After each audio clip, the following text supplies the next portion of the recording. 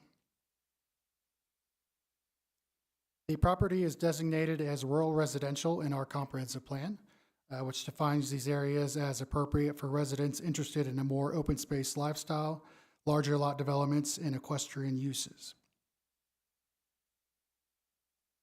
And the property is zoned estate residential conforming with that rural residential designation, and described as following: that it is intended to be a very low density residential district characterized by rural large lot development of single family detached homes, and frequently serves as a buffer between areas zoned for agriculture and residential areas intended for higher density residential or commercial use.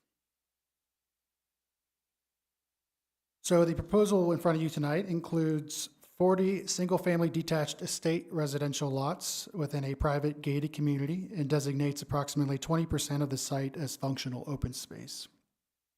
The plat proposes lots averaging roughly 27,000 square feet within the development, with the largest lot containing 45,000 square feet and the smallest containing 23,451. All adhering to the estate residential dimensional standards for lot configuration. Some key elements to point out since the last plat you reviewed in October is that there is a removal of the pedestrian gate, which was part of the trail network that went into the community. The removal of the fencing also near that detention pond and the bridge access. And so subsequently, there's a relocation of the community fencing, which would be permitted within private residential lots outside of those areas along the open space where the bridge connection is to the southwest, the lower left of the development.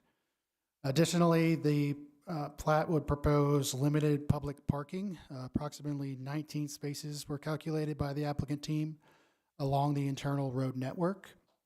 And they added 1.1 acres of a pocket park and trail connection that is more central to the neighborhood to be counted as a functional open space. As you recall, the previous plan did propose including the detention pond south of the site that is no longer highlighted in green on the screen. So therefore, it is not being requested to be calculated as functional open space. It would just be added open space to the development. And then again, just to reiterate, there is still the gated vehicular entry with limited hours of operation. And recapping from the previous hearing, a few items to define. There is an emergency access easement proposed along the eastern boundary of the site, which was reviewed and approved by PFA. An access easement is also proposed for a future location or future connection to the properties to the west as required by code. And the construction of the access would not be required until the future development of those adjacent properties. There was a regional trail designated within our Prost master plan along the eastern boundary of the site. However, with communications with the adjacent property owners and staff within our Parks and Recs department, we have no longer requested that be the connecting point, and alternatives are being monitored within the town staff. .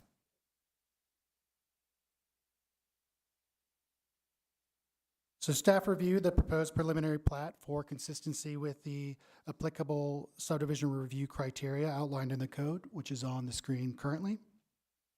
And I'll just highlight our findings for you all. Overall, we found that the preliminary plat was generally consistent with the rural residential designation in the comprehensive plan as far as the land use, and the layout of the lots and streets is determined to be functional and organized.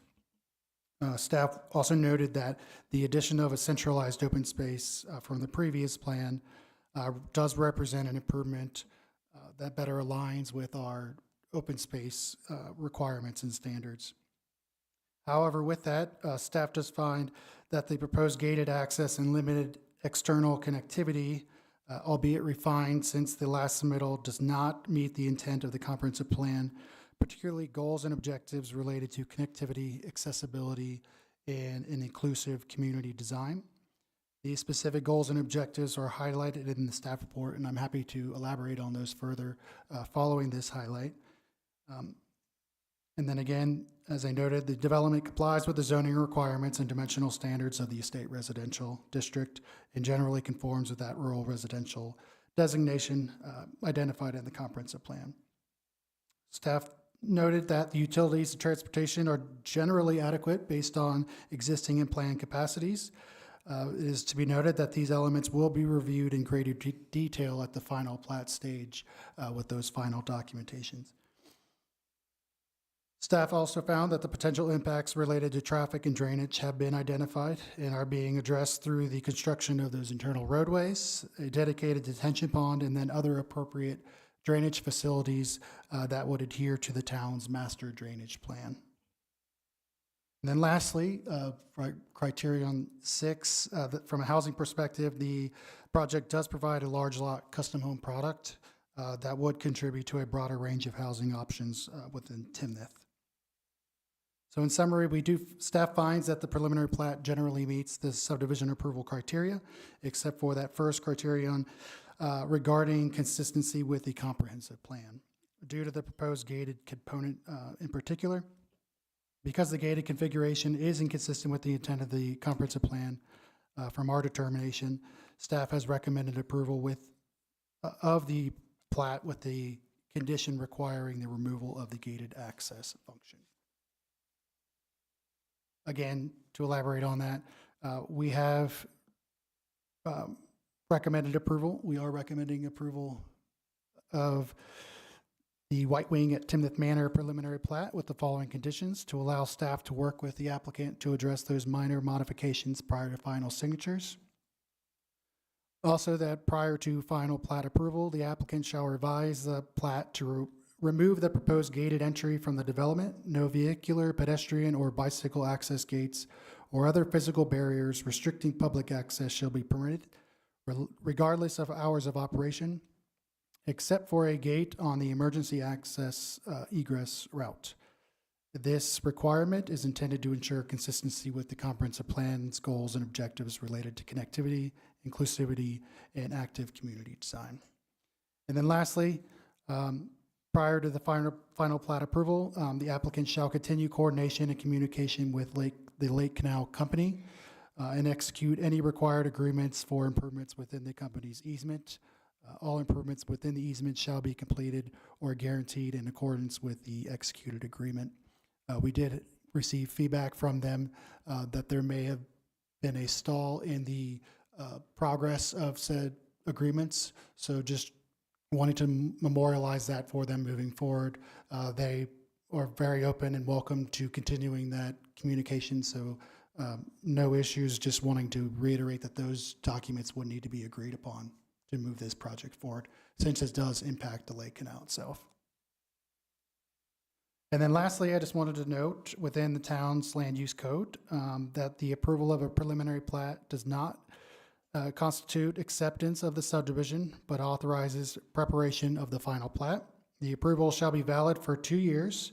A submittal of a complete final plat application for any portion of the subdivision within that 2-year period shall automatically extend the approval period for the remaining portion by 1 additional year from the date of the proposed final plat. The approval shall expire if a final plat is not submitted within 2 years. So with that, I will turn it over to the applicant for their presentation. Thank you, Mr. Kemper. Good evening, welcome. Appreciate you being here. Okay, there I go. Thank you, Chad. I'm Stephanie Thomas. I'm with EPS Group. I'm actually a civil engineer, so I'm not usually the one standing up and talking at these. So hopefully you guys go easy on me. But I do appreciate you guys letting us present to you today and letting us show you our really unique project that I don't think is typical in Timnath. So one of the things that really drove our project design was our existing conditions and site constraints. So I don't know if you, let me actually go back. Some of the things that you may notice is that on the north side and on the east side of the site, we are bordered by Timnath Reservoir. And then on the west side of the site, we are bordered by private property. So we have this interesting parcel of land that essentially has two sides next to it that are going to be forever open space. So we're a little bit landlocked. And then along the south and west side, we also have the Lake Canal. And then we have generally limited access availability to the north and east due to that reservoir. One thing that's also unique is, you know, we live in this area, northern Colorado, where everything's flat. This site is not flat. There is about 84 feet of drop from the northeast corner to the southwest corner of the site. It averages about a 5% slope, which doesn't sound like much, but when you think of ADA maxes at 5%, it actually is, it's a really steep site. So our previously proposed plan, you can see before you. We had 40 single-family lots. Each lot was a half an acre to about 0.9 acres. We were showing the gated access to vehicles and pedestrians. We generally designed private roads, meeting Lucas, and our main community access was from Bus Grove, and second point of access for fire was from Timnath Reservoir. Chad actually did a great job going through all this, so I kind of am going to go through it quickly. We also had the regional trail shown along Bus Grove, and we included almost 8 acres of open space.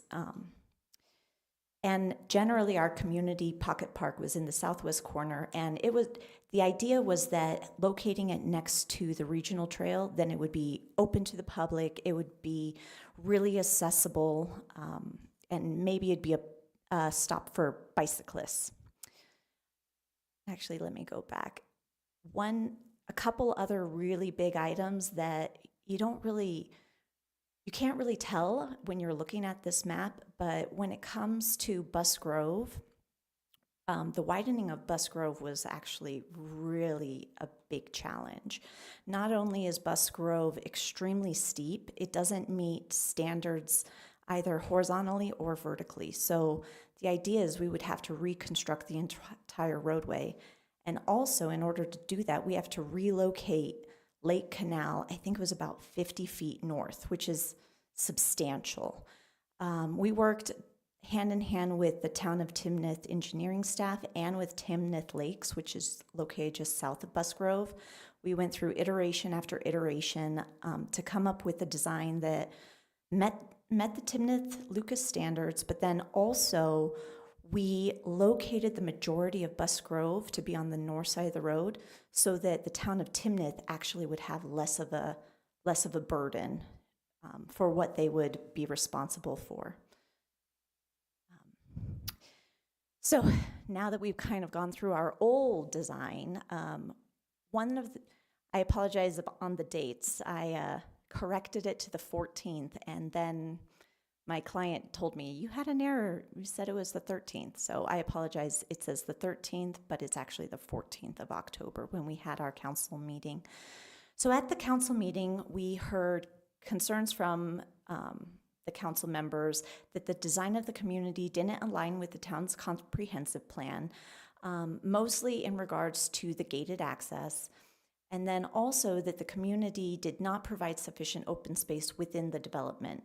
And basically that most of our open space was located outside of our fence, our community fence. So we went back to the drawing board. We said, how can we make this better? And we actually came up with something that we feel was even better, something that we hadn't seen before. So we were actually pretty grateful for the council in that way. We reallocated the western half of the site to get ourselves a new central park. So if we keep going, we'll hit on some of the points that Chad actually mentioned. We added a whole new 1.1 acre park and a pedestrian paseo or trail. And so that brings up our pocket parks to almost 2 total acres, which is 4 times the requirement for this subdivision. And then also we removed all of the community fencing so that there wasn't a perceived barrier between our open spaces and our residents. We removed every single pedestrian gate that we had. Previously, we had pedestrian gates on all of our entrances. They wouldn't necessarily be locked. They'd be more of like a turnstile type gate, but we removed all of those and to make sure that pedestrians knew that they could come and go. The public was welcome. We also added on-street parking near the open space for about 19 vehicles. That was in relation to the council had concerns of how are people, when they come to visit our park, going to, where are they going to park, since the park was mostly located along Bus Grove. So we moved, we created designated public parking stalls centralized between our 2 pocket parks. And then, yeah, I think that generally and we changed the gate hours. Previously, we had them being a 24/7 gate. Now it's just from dusk till dawn. So it's really just covering those nighttime hours. We also added up all of our total pedestrian facilities, and we found that we had 2.6 miles worth of pedestrian facilities within our small subdivision. And we also denoted, to help the town see it, all of our different points of connectivity to the west, to the east, and 2 points of connectivity to our southwest corner and our southeast corner. Here's our amenity vision. So we really wanted to focus on providing our residents and the public all of these spaces for recreation. I got some descriptions from our landscape architect, so I'm going to read them. So he designed in active turf areas for frisbee, soccer, throwing a ball, setting up a jump house potentially, and then the walking trail. He envisions a widening pathways that lead through the development, and these would be lined with active turf areas and native wildflower plantings. And then along for our southern pocket park, he envisioned shade structures that would provide a break from the sun, and them being located right along the regional trail, we're hoping to kind of grab some of those bicyclists that need a break where they can come and sit for a little while before they continue on their trek. And then we also have multiple landscape benches throughout the site at each of our pocket parks, but then also adjacent to the regional trail next to our main entrance, and then also one, hopefully, if there's ever a pedestrian connection to Timnath Reservoir, we put a bench there as well, just with the hope, crossing our fingers that they would ever allow a pedestrian connection. And then lastly, we show a pedestrian bridge that would cross Lake Canal. so that our residents and the public can cross it safely, and also to bring our residents closer to the agricultural heritage of our community, you know, kind of interfacing that irrigation with our daily lifestyles. So that's generally our presentation. Recap of all the changes is we added a 1.1 acre park. It wasn't there before. We removed all of our pedestrian connect gates so that the public can come and go with no limitations. The vehicular gate, we changed the times for it. And then we also added public parking at our 2 parks for easy access. So I hope that all of these changes, which, you know, thanks to you guys, we actually think it's a much better project. And so we want to thank you, but we hope it gets us over this finish line. Thank you, Ms. Thomas. Really appreciate you walking us through that and specifically highlighting the concerns that council raised and the responses to that. I think what we'll do first is open it up for public comment, and then we'll go to questions. It looks like the one person who have signed up is Mr. Bamford. And so I didn't know if you wish to speak to us then or speak to us as the applicant, but we'd be happy to hear from you, anything you'd like to share this evening. And I'll just kind of go back so that we have something to look at as we're talking.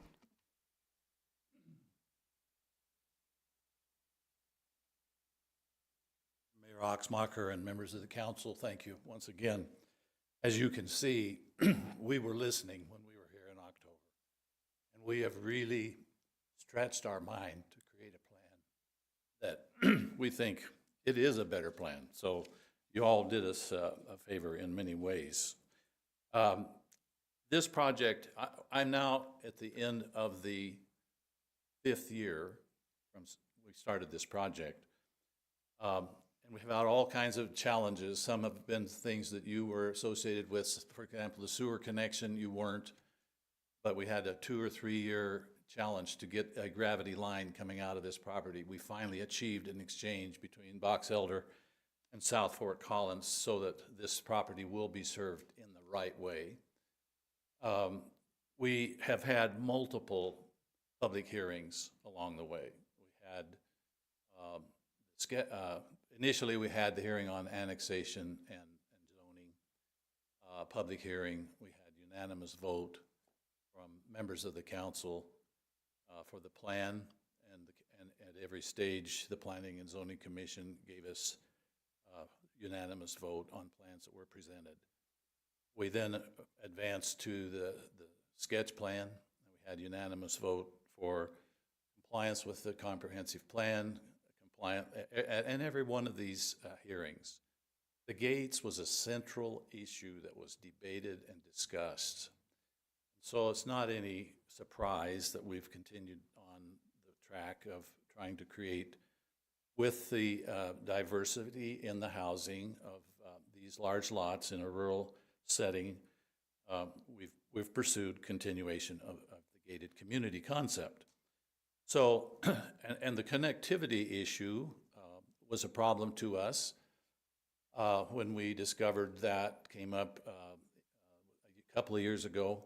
We asked for a variance because of the abnormal configuration being next to Timnath Reservoir for half of the perimeter of our subdivision.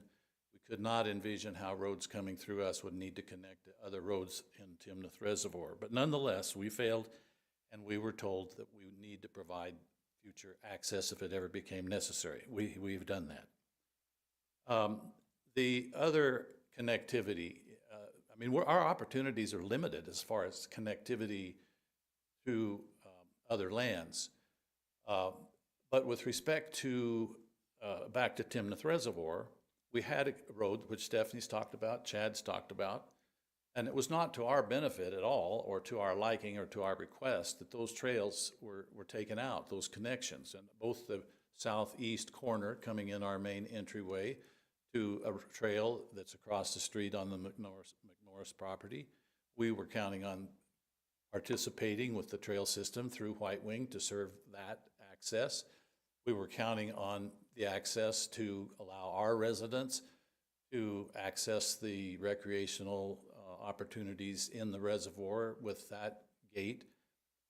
And those just disappeared. It was like Chad told us one time, he said, you don't need to worry about building that trail over there, as if it was kind of a gift to us. Well, it wasn't a gift to us. It was a feature for the subdivision that we wanted. We wanted our residents to be able to access the reservoir. So this business about we haven't done enough on the connectivity, I think we have, and the inner, as you can see, all of the trails and passageways and the parks and so on that we have created on the site. I think we've gone a long ways to fulfill what the council, I've been observing this drive and fervor of connectivity that the council is promoting, and the resistance that they think the gated community proposes to that. And so we said, look, we want to be in the spirit of connectivity. Let's just make the gates open all day, every day. That people can come in on their bikes, their cars, their baby buggies, skateboards, electric bikes, whatever. They have full access to the entire subdivision, all the trails, all the streets. But we would still like to have the ability to assure residents that want to build their custom home here that they have some control at the night. Why would people need to be in there at the night? So that's why we've proposed what we did on our response back from our October meeting. So I think that's really the summary that I proposed to everybody for consideration. And we acknowledge that you are prioritizing decisions that need to be made for the town. But we think we're a responsible citizen here, and we've created a plan that fits the comprehensive plan. If you have questions for me or you want to wait till later, it's fine. Great. Thank you, Mr. Bamford. I'll tell you what I'll do is I'll see if any other community members have questions, and then after that, I'll be available. we can go to questions. Thank you, sir. All right, nobody else has signed up to speak on this item, but I know there are a few folks that came here specifically to hear about this tonight, so I'll ask, is there anyone present that didn't sign up but would like to provide comment? Yes, ma'am. If you'll please step forward, give us your name and address, and you have 3 minutes. I'm Bunny Gosshorn, and our property, our 3 acres, is directly across the road from the entrance to their subdivision. I'm concerned because even right now, our driveway is hidden, and as cars come up the hill, they can't see that we have a driveway there, and it's really a dangerous situation. And I'm wondering if they're going to do any widening of the road to permit cars to have a better access to the subdivision. Because our driveway is really hidden, and it would help even to have a sign further down the road that there's a hidden driveway, because cars tend to follow us closely as we try to slow down the turn. Thank you, ma'am. That's helpful. Anything else to share? That's my concern, basically. I think the subdivision will be very nice. Thank you, ma'am. Anyone present that would like to provide comment? That will move to council questions of either staff or the applicant. Anyone like to kick us off? No questions.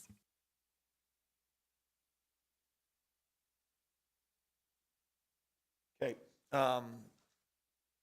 So I always caution the question portion and the comment portion to make sure I'm what's coming in what. I mean, I think you did hear us, right? And I think this is definitely a better revised version from what we saw a couple months back. I think the concern of the road, but I think that was partly addressed in the widening aspect and the partnership between Timnath Lakes and this subdivision, that will be addressed, if I'm not mistaken, or is that still, maybe that's a question for staff? Is that still to happen, or what are our? Is this in regards to the driveway, the hidden driveway? Correct. So that's actually something I'm really excited about. So right now, the roadway, Busgrove, is very steep. And so as you're driving east on the road, you can't necessarily see what's behind. It goes up to a hill, and the access is generally at the top of the hill, and then it goes back down. What we'll be doing, we'll be flattening out Busgrove, making it a little less of a hill. So hopefully that visibility should improve.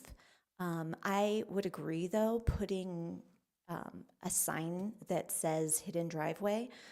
In general, it's always good to have something, a notification that somebody may be turning out. But I do think that our improvements should go a long ways towards making that driveway more visible and general visibility across the roadway. And the overall scope of that project, it is widening, it's flattening, it's obviously It's moving, we're moving it. signage, you know, the whole 9 yards to Yeah. accommodate not only a request, but, you know, the overall safety of Busgrove. Yeah, yep. So the road is getting much wider. For our project, we are building, it's 2 through lanes, which it currently is, but we'll also be building shoulders and a left turn lane. So the road's going to be getting quite a bit wider. And then pairing that with, sounded like it cut out, Timnath Lakes on the south side of the road, they also have an obligation to widen their half of the road. So we'll be looking at a 3-lane arterial, 2 through lanes and 1 center turn lane. It'll be much improved. Okay. I'm going to go back to, and I wrote it down a couple areas here. So I know you said you removed the pedestrian gates and removed the fence by the pond. My overall question was the fence around the entire project removed, or just in pieces to where the trails connect? So the fence, there wasn't actually fences around the entire project. There was fencing generally around just the front, so facing Busgrove. Got it.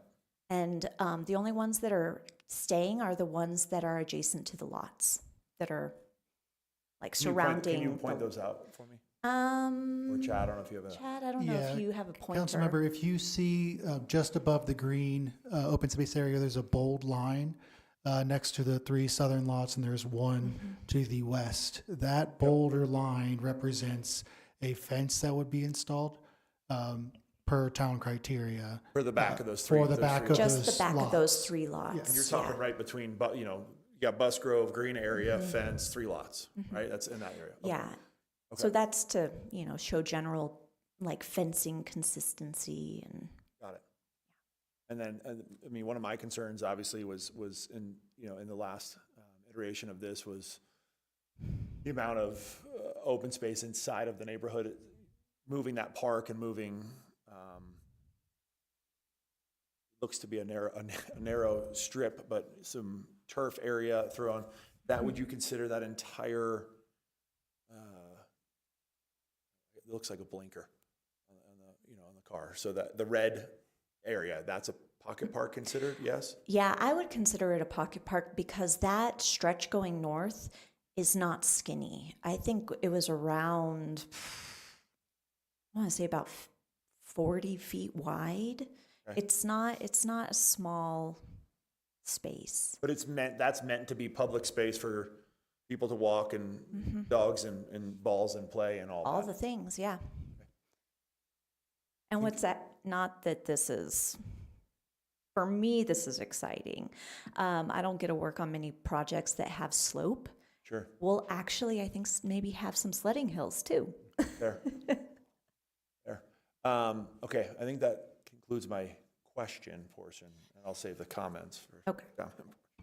Mayor Pro Tem.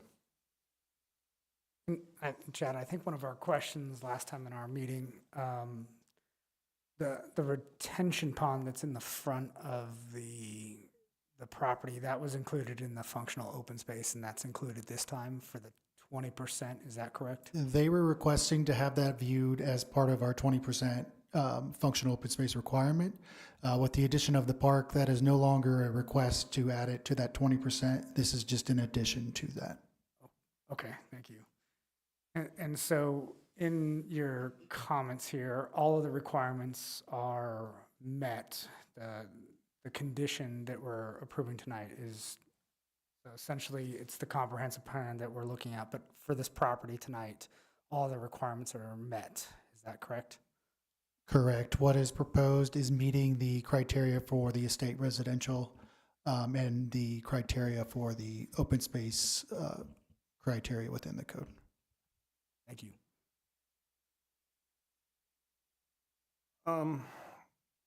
So Chad, it was brought up that this is a landlocked piece of property, and specifically the property to the west was referenced, as well as the property to the north, which is the reservoir. With respect to the property to the west, is it correct that that landowner has expressed zero desire to develop or interconnect at this time? That is correct.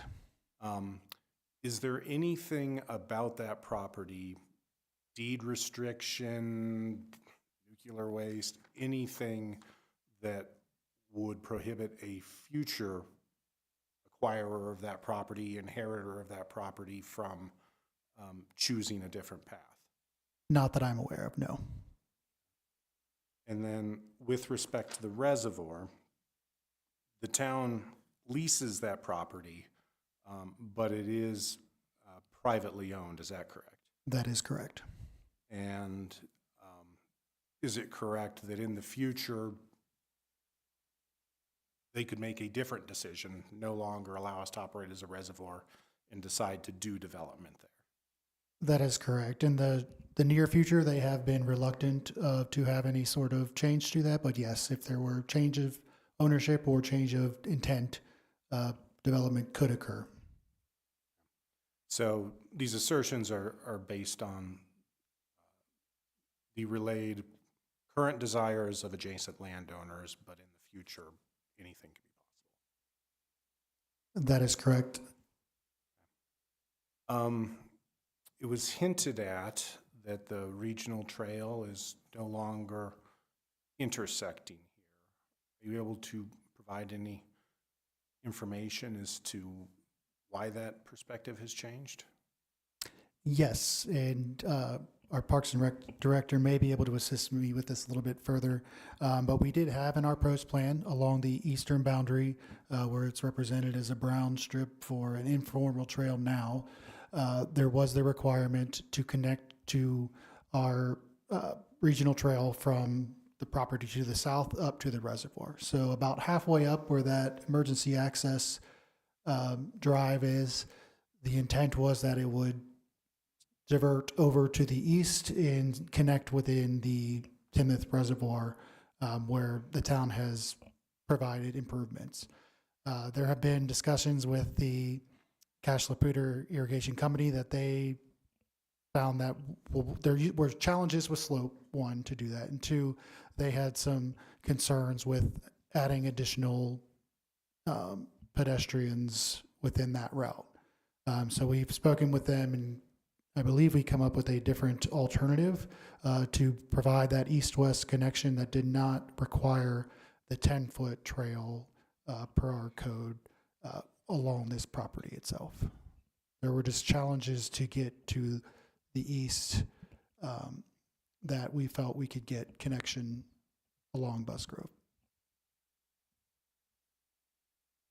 So that there is a plan to have connectivity. It's just in a different location. Correct. Yes. We're not eliminating that connection to complete that trail network. It's just it's no longer deemed required for this specific property.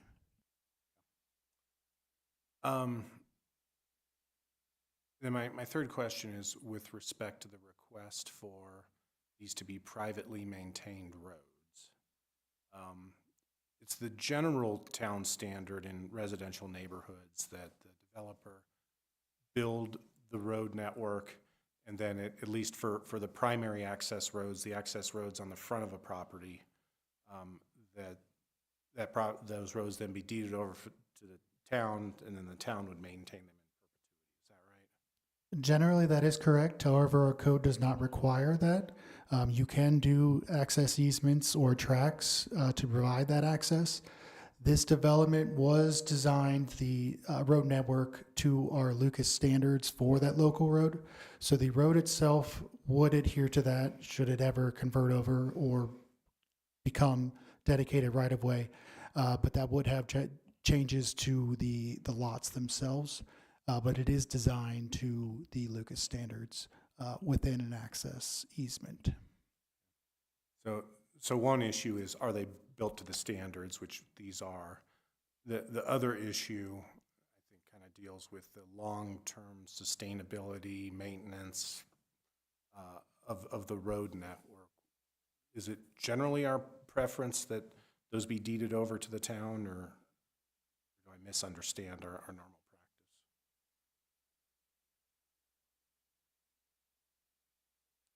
So that is, so per Lucas standards, it does allow both private roads and public roads. With Timnath, or Timnath criteria manual, it goes a little bit higher level. It says even for private roads, it has to meet the standards.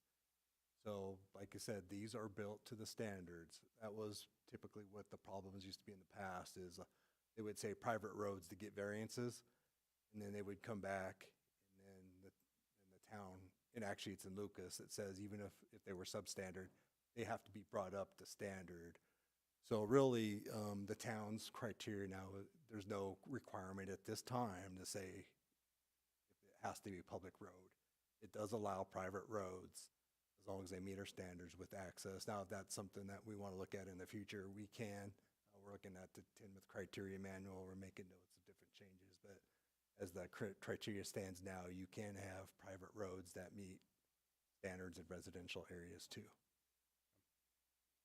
So if in 30 years the road needs to be repaved, whose responsibility is that, and what, if any, ability does the town have to ensure that that happens? Yeah, that is in the criteria. So they would have to do some testing. They would have to do a geotechnical testing, and they would have to demonstrate, at least we know the section meets the standard. Then it's just basically the pavement. Have they been keeping up with the pavement? So there is protections in Lucas that if they want the town to take those over, they would have to upgrade them. So they would have to, if the good thing was if they would just continually maintain them. But if they didn't, the town would be protected that we would not accept those until they meet our criteria. So I get, if eventually the town wanted to take them over, they have to bring it up. What if, God forbid, the Metro District or whatever that has responsibility for this comes across bad financial times, doesn't have the ability to do it? Do those roads just go into disrepair? Do the homeowners have to pony up a special assessment? What does that look like? Yeah, that's correct. That's how they would have to do that. That's happens a little bit in the county too, as those same situation. Council, any other questions? Forgive my ignorance in the topic, but the mayor brings up a couple good points that I just want clarification. Town run, town public-private, right? What limitations do our law enforcement have on patrolling this? If it's just a private road, if it's private and it's mine, I can tell you when to come on, or you don't come on unless I tell you to come on type mentality. And then, so maybe understanding of that. And then second question is, in order for the town to be deeded or to take responsibility, you said there would be changes to the lots. Can you maybe elaborate on, is that an exorbitant amount of changes? Is it an easy fix? And why in this situation would we not want, or maybe a question, third question for developer, why would we not want that to be deeded to the town? So the first question, I'll have legal or maybe. We taking notes on police that? chief. As far as enforcement, that's out of my area. Well, I believe that there will be a proposal to organize a metropolitan district for this property. You have not seen that, you have not approved that, but there is certainly a possibility that these roads would be owned by a metropolitan district. They are then public roads. Even if they are not, if they are owned by an HOA, I think they're going to be owned by either an HOA or a metropolitan district. There needs to be a body that's going to own these. There would still be a public easement for travel on these roads. And for law enforcement, I believe that they would provide a pass to the gate for law enforcement, and that law enforcement would still enforce this, would still be responsible for responding to this area. Public versus private shouldn't change that.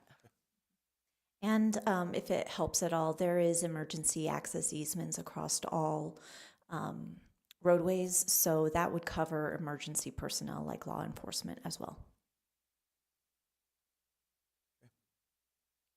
Other questions? So, Caroline, I want to make sure I kind of understand our paths forward. One path would be to approve the preliminary plat without the recommended conditions from staff, and I assume that would be the applicant's preference. Yeah, so, or with some of the three conditions, I think, you can talk to it, but I don't think that there's any objection to the recommended conditions 1 or 3. I think it's. That is correct, yes. Another option is council could adopt staff's recommended proposal, which is approve it with conditions, including the conditions that gates be removed. And if that were the path, this would go back and eventually be reviewed for final plat approval. And if that change weren't made, then the final plat would not be approved. Is that correct? Yeah, one of the criteria for final plat approval is that it's consistent with the preliminary plat and any conditions of approval of the preliminary plat. So yes, that would have to be met before it came back for final plat approval. And then another option would be the same motion that was initially made last time, which would be to deny the preliminary plat here today. And the effect of that would be that this proposal would essentially have been denied, and then the applicant would have to come forward with a new proposal in the future that would then go back through Planning Commission. Is that correct? That's correct. Want to make sure we all understood the lay of the land. Any other questions? Then at this point, I would ask, does any council member have a motion? Sorry. I move to approve resolution number 10, series 2026, a resolution approving the White Wing at Timnath Manor preliminary plat.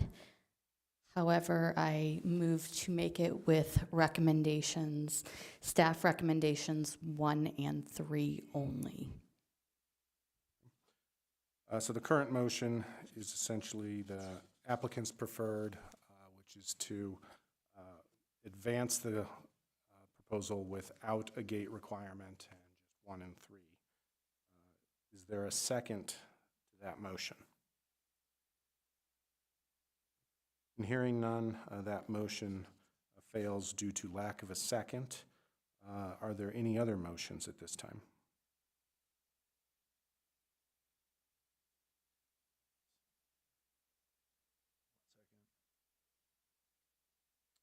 Yep, so I'll make a motion to approve Resolution 10, Series 2026, a resolution approving White Wing, the White Wing at Timnath Manor preliminary plat. And I will do so with abiding to all 3 recommendations from staff to also include the removing of all gates.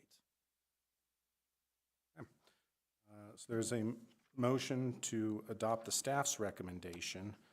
Is there a second to that motion? Second. Motion has been moved and seconded. We will move on to discussion. It's your motion, Councilmember Holt.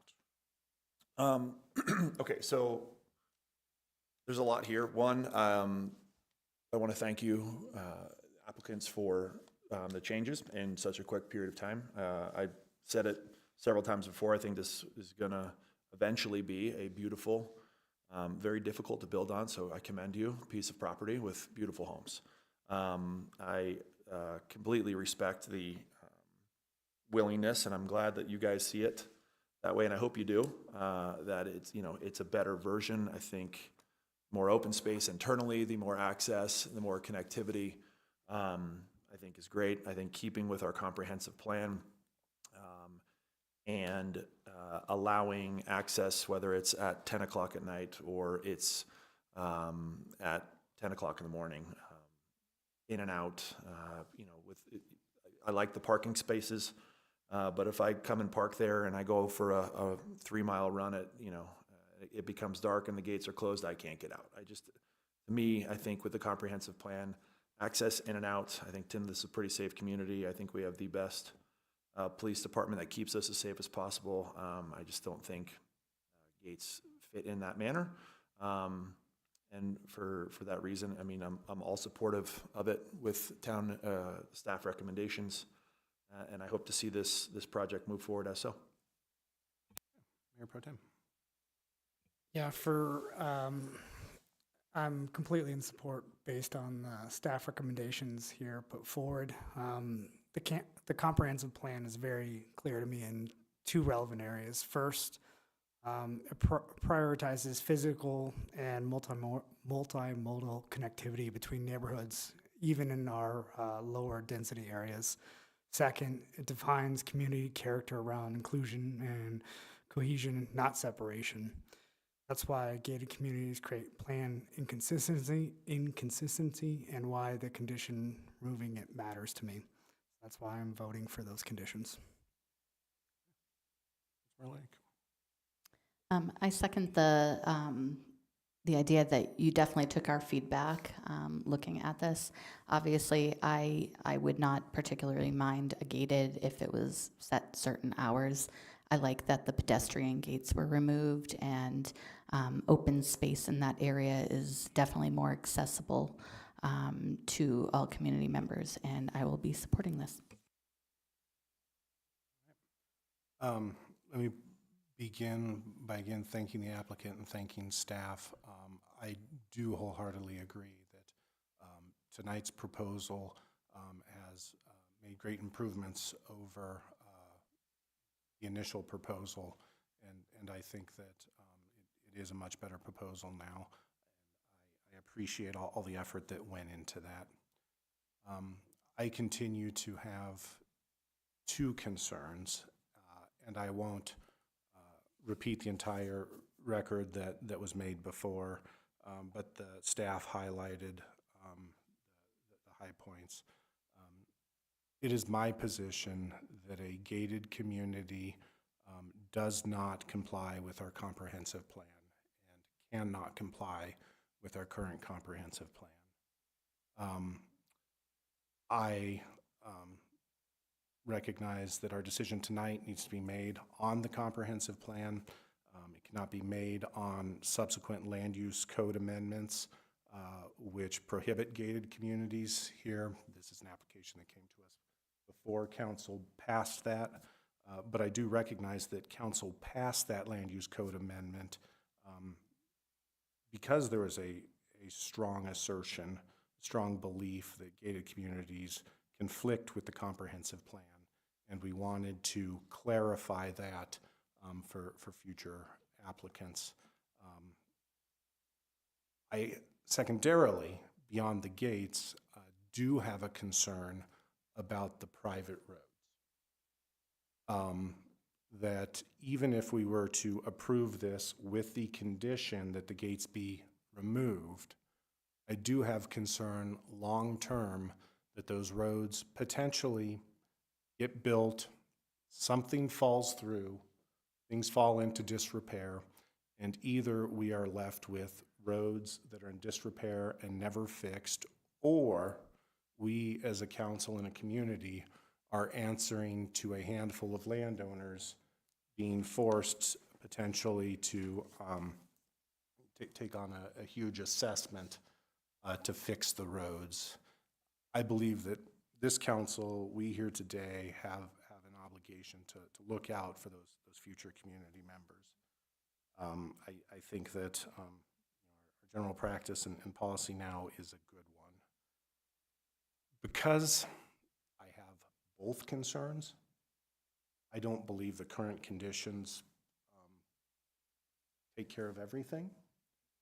And so my recommendation to this council is that we deny the application outright on the basis that it does not comply with the comprehensive plan for the reasons previously stated. And so I know we all want to get to the right end result. I don't know that the current motion gets us to the right result. So having thrown that out there, I guess I'll ask if others have thoughts, comments, response to that perspective. Yes, sir. Can I ask for a point of clarification because this came up at the hearing back in October on what is a substantive change that would allow us to bring it back without having to go through the time element of, could you explain that a little more, counsel? Yeah, I'm fine with you clarifying. Is it a 1 year potential prohibition? Is that right? I believe it is a 1-year prohibition that can be waived. I have the code in front of me, actually. Thanks, Chad. So within the code, it says that following a denial of an application, the decision-making authority shall not decide on the same or substantially the same application within 1 year of the date of the denial. The waiting period may be waived on an individual case for good cause shown by the decision-making authority upon a written request by the applicant.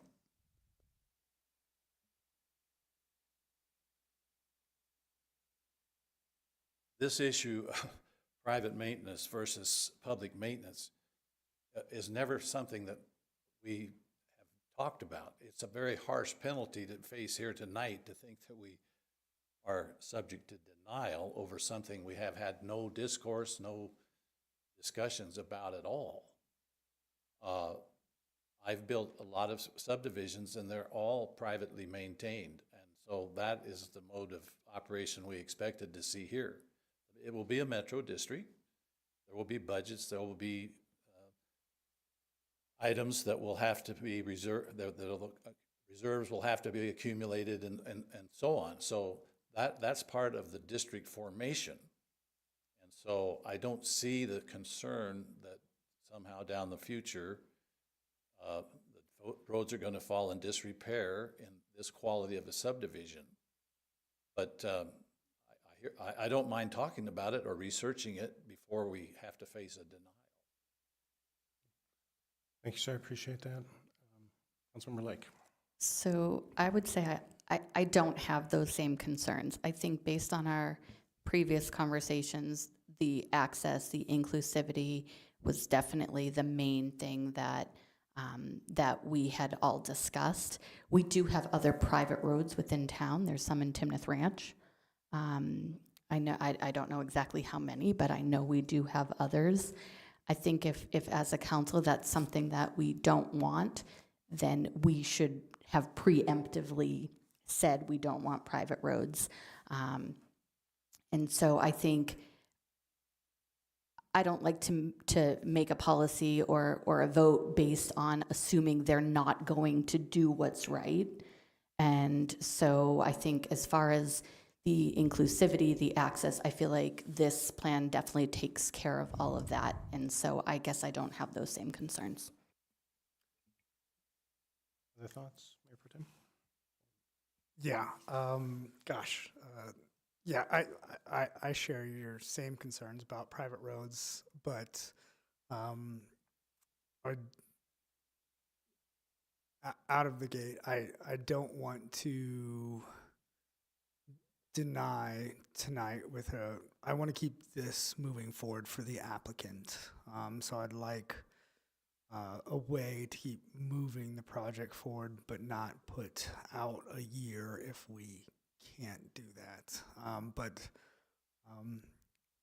roads are important. Roads are, I don't want to see residents, to your point, in 20 years footing a bill, because I have the same concerns for affordability, right?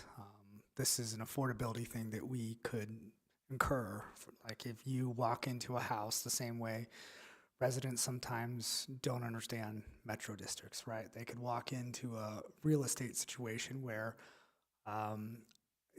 they might not know that someday they might have a bill for a new road on their hands. So I understand your concern for that. The same way we, as council, are sometimes tasked with, you don't explain to us the cost of a metro district. So I completely understand your concern here. So I guess what I would try to understand here from maybe you, Mayor, is trying to walk through my head is the math on this is like, if there's now, because we think about that now, right? If the roads that comes through, we think about that, that's kind of what we charge as the town, right? So is that going to be now in the metro district that's charged, or how do you help me think about that out loud here? Is that going to be part of their metro district now, and the metro district is going to be something that we think about? Walk me through your concern about how this would be long-term for those residents and how that would work, and keep walking me through how you envision this surprising residents, or maybe it's not. Like, elaborate so I can understand a little bit more on your position of how this would incur for these residents.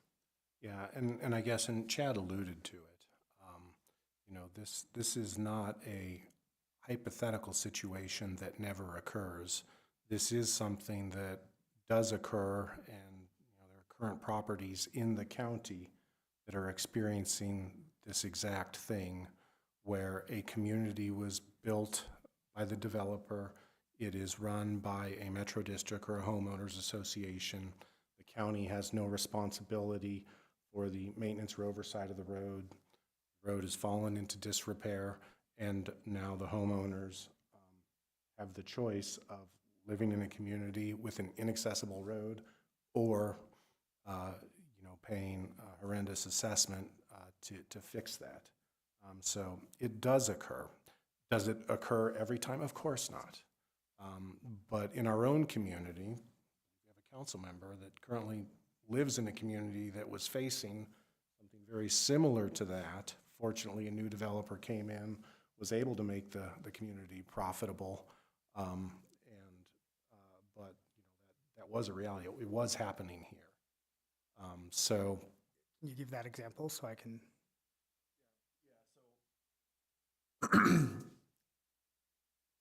So I think the original Saratoga had gone through multiple variations of lack of funding, bankruptcy, whatever it may be, terminology. And I know residents, and I've got friends that are in that part of it. There's been, since Kitchell added, Kitchell Lake, so on and so forth, but even developer has come forth to us, right? And I voiced concerns for things as simple as irrigation, and the answer was, well, we inherited a cruddy pump system, so give us years to fix it, or wait 3 months for your water to come on. So there are ramifications, not only just roads, just in general, about how, is it common? No, but when it happens, it's potentially catastrophic. Because I think some of the original, and again, I wasn't there at the time, but some of the original members in also a very well-to-do neighborhood with nicer homes had to front and come together in order to get that out of bankruptcy and disrepair, and kind of tackle some things on their own. So I think the aspect of what the mayor's talking about is definitely possible. It's not like it's unheard of. I mean, we're talking in the last 10 to 12 years, Okay. most, here in Timnath, not even in the county. So Mayor, when you talk about this, the Metro District would assess a special assessment on these residents to pay for these roads then, because they would be in the Metro District and they'd have to come forward in this? Is that how, like, we just don't even know, or how, I know it's different than the county, like how? Yeah, I mean, the difference in how things normally work in town is a metro district borrows the money to build the roads. They build the roads, they build them to our standard, and then as part of the approval, the roads are then deeded over to the town, and the town assumes the long-term maintenance of it. Yep. If it's not structured that way, that last step where the town provides essentially the insurance is no longer there. And so instead of all of the town, all the taxpayers potentially being the one that would help to maintain the road, that responsibility lies on the Metro District or the HOA or whatever, which is going to be 40 individuals with that responsibility. So it might be an out of cash, out of pocket, because it's not even the Metro District.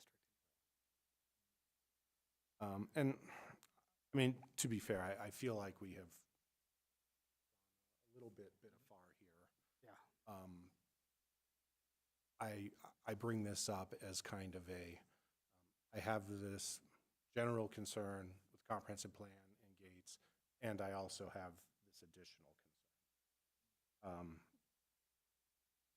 just wanted to understand your position. I'm sorry, because And I very much share your position, which is I'm excited about this project. I think, but for the gate issue and the potential private road issue, this is going to be a fantastic community. And so I also share your concern that it's not my desire to sideline this for a year. The gates are off the table though at this point, right? Isn't that what motion has no gates, correct? Okay.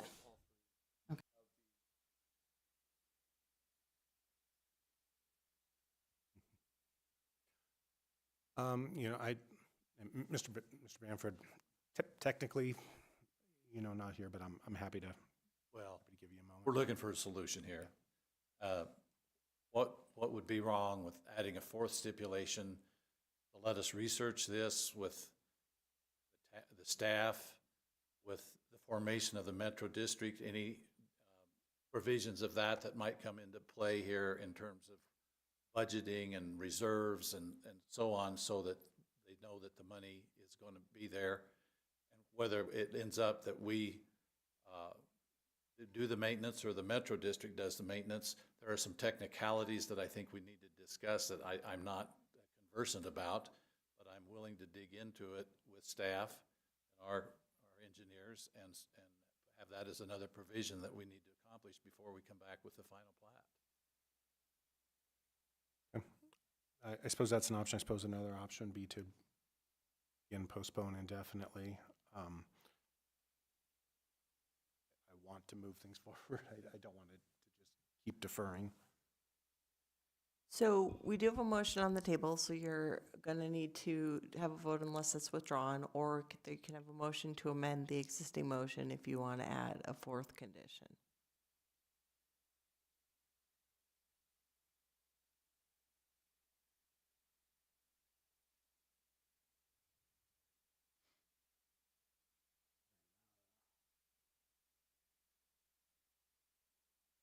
I mean, I would be willing to offer a friendly amendment with the fourth condition be as simple as with the condition that the roads be built to Lucas standard by the developer and then deeded over to the town, as is the common practice for long-term responsibility. The roads are already being built to Lucas standards. So, does staff want to speak to that? Yeah, so yeah, the road's already built to the standards, so like physically you would know no difference. It's the right of way.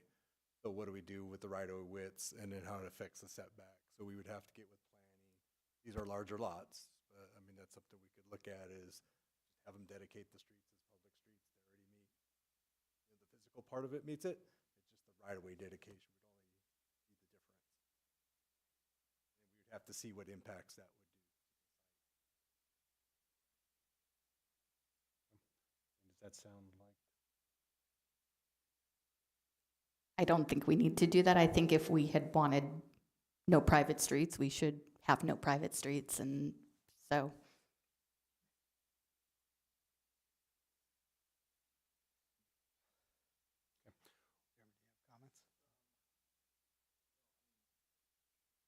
I'm happy to go to a vote. I think at the end of the day, I know this isn't, and again, I always get in trouble up here. I go off gut. I think the recommendations above are great. I think the town and the applicant have spent a ton of time. I think the discussions will continue to happen. I think there's still other parameters that need to be fulfilled. The canal, there's other things that you will be working with the applicant before the final plat gets to. I think the fact that it's done on Lucas standards, the roads, I mean, I think we're 99.9% of the way there with the 3 recommendations that are above. I completely see living in a neighborhood, hearing, you know, sorry, it was left like this. Well, it'll take some time. I mean, I get it, and I get all aspects of it. Hopefully in this neighborhood, you know, I always try to put the best case scenario forward, that in 30 years, it's a newly paved road by the same people that live there, and there wasn't an assessment attached to it because things are going the right way. That's what my gut says at this point. Completely understand where you're coming from, and I commend you for always looking out for the community and not sticking somebody with something down the road. As me moving in, I didn't know what I was facing just a year ago and in the own neighborhood that I moved into. So, and I hope that the developer and whoever the builder is and whoever's selling the homes, I hope that this is disclosed. I hope that there's a opportunity for every resident that moves in there that knows, hey, this is a potential. I think too often in this town and other towns, developers come in and they tend to, once we approve it, they hire salespeople, they sell what they got to sell, and sometimes it's not the story that should have been told. So, you know, the disclosure piece, and I know I'm going on here, but I hope that that is the case, that people understand this is a potential the town will work with, but if it goes in disarray, ultimately it's on the residents to fix it and not on the town. So, you know, I feel confident with what the town's recommendations are to move forward with this, so that's where I stand. So I think we leave to the friendly amendment did not carry. So go ahead, Luke, but we need a formal amendment if you wanted. Oh, can I make one last comment before we move on? So I'll be very brief. So I live where we've had the power outages now with Excel. And what I've learned now is when you buy your home, you have to look at several different things now. You have to look at your metro district. You have to look at who provides your power. You have to look at who provides your water. You have to look at all these things now. And I would just say, I'm going to agree with the mayor in this case. Now looking at who built your road and who's going to maintain it in the future, I do think we should look out for our residents in this case. It's unfair for that, right? Like, I never thought that, oh, well, that person over there has Poudre Valley REA and their lights are on. And then my metro district is different. And then you have to look at all these things now. And yes, buyer beware, to your point. So I'm going to agree with the mayor on this one, but I will move forward with these conditions. But I think as a council, to Lisa's point, maybe we should go back to the land use or however we need to do this going forward and say no private roads at another time and put this to staff and say, let's do this. Or however we need to do it, but I agree with the mayor in this case. Maybe we should task staff was saying this going forward, the same way we did with gated communities, to protect our residents, because you can only dig so deep. You're just excited about your house. So I think I agree with you, Mayor. So to Steffel's point, doesn't sound like a friendly amendment would be accepted. So I will formally propose an amendment to the motion to add a fourth condition that the applicant must agree to deed the roads to the town. And then would ask, is there a second to that proposed amendment to the motion? Second. It's been moved and seconded. So now, is there any other thoughts or discussion on the proposed amendment to add condition 4 regarding deeding the town roadway to the town? So then, no more discussion. All those in favor of adding condition 4 as described signify by saying aye. Aye. Aye. Anyone opposed, nay? Nay. Okay. The vote is 2-2, so the proposed amendment fails. We are now back to the initial motion, which is to approve the preliminary plat with the 3 conditions as outlined by staff. That has been properly moved and seconded. So at this point, all those in favor of approving that motion with the 3 conditions signify by saying aye. Aye. All those opposed, nay. I will vote nay. That motion carries 3-1. I believe our business has concluded. Anything before we adjourn? Very well. We will stand adjourned. Thank you, council members.